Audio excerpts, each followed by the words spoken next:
વલસાડમાં luxurious Audi કારમાં લાખો રૂપિયાની થતી દારૂની હેરાફેરી સિટી પોલીસે ઝડપી પાડી. દમણના બુટલેગરને ધરપકડ. ગુજરાતમાં દારૂબંધી હોવા છતાં બુટલેગરો અવનવા નુસ્ખાઓ અપનાવી રહ્યા છે.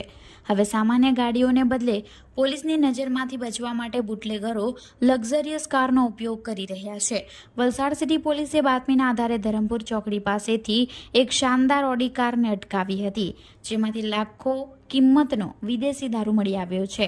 વલસાડ સિટી પોલીસની ટીમ જ્યારે પેટ્રોલિંગમાં હતી ત્યારે ધરમપુર ચોકડી પાસે એક શંકાસ્પદ ઓડી કાર નંબર DN09K0090 પસાર થઈ રહી હતી.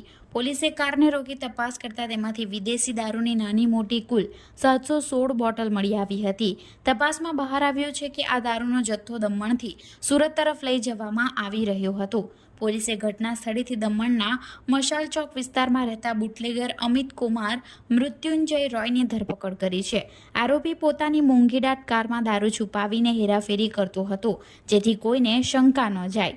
સિટી પોલીસે વિદેશી દારૂ કુલ 716 બોટલ, જેની કિંમત 2,68,800 તેમજ ઓડી કારની કિંમત 20 લાખ અને મોબાઈલ ફોનની કિંમત 5,000 મળી કુલ 22,73,800 રૂપિયાનો મુદ્દામાલ કબજે કર્યો છે.